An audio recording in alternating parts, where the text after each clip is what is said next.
Friends, have you ever wondered why the president of a dry and poor country like Burkina Faso, where rainfall is considered a blessing and people struggle for every single drop of water, decided to bury millions of gallons of water underground?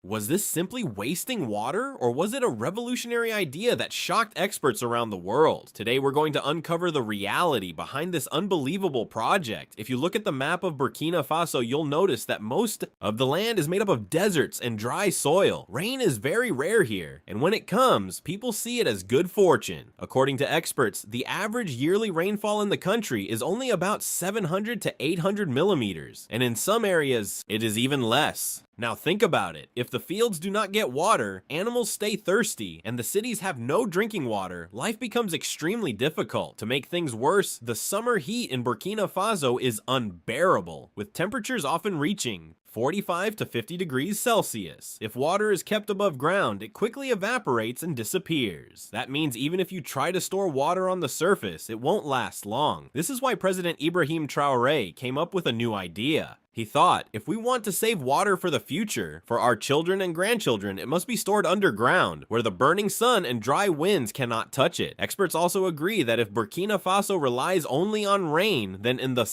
coming years, the country will face extreme drought. Seeing this danger, Traoré decided to create a system that could save water and make it available for a long time, not just for a short period. He carefully studied expert reports and warnings that clearly said, depending only on limited rainfall and underground water will not support the country forever.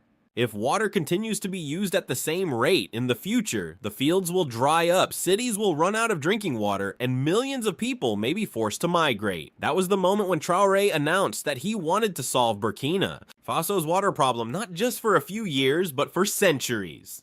His vision was simple but powerful. Water must not only be stored above ground, but also buried underground in a way that protects it from heat, drought, and evaporation. To bring this vision to life, he brought together national and international engineers and started planning new strategies. Traoré told his people, if we do not make sacrifices today, tomorrow our children will die of thirst.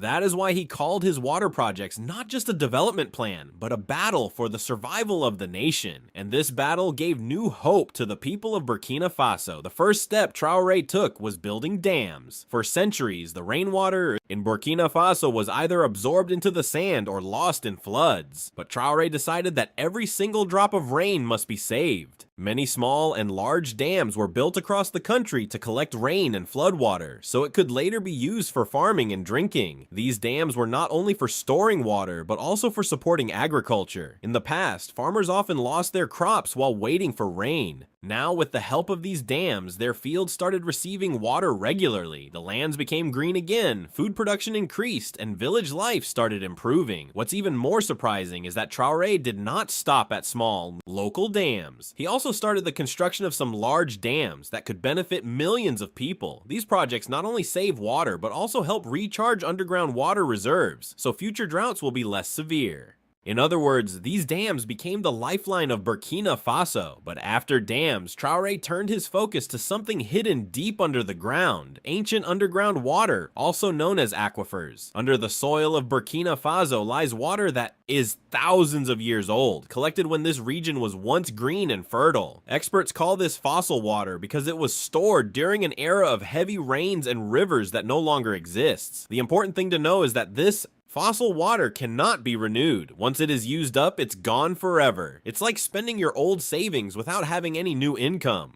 It feels safe for a while, but one day everything is finished. Traoré understood this danger. He declared that underground water should not be used carelessly. Instead, it must be managed wisely, and new sources of water must be developed alongside it. He described this water as a national trust and instructed that not a single drop should be wasted. This showed that while underground water is a hope for Burkina Faso, it is also a warning. If not managed properly, the treasure will disappear forever. Another big challenge was that Burkina Faso does not have access to the sea, but neighboring African countries like Guinea and Ivory Coast do. Traoré decided that Burkina Faso must work with these coastal countries to set up projects for turning seawater into fresh water. This technology is called desalination, where salt and other particles are removed from seawater to make it safe for drinking and farming. Desalination plants are huge and require a lot of energy, which makes them expensive. Still, Traoré announced, that for the survival of his nation, every sacrifice must be made. For the first time in history, Burkina Faso signed agreements with neighboring countries to build desalination plants along the coast and bring the clean water inland through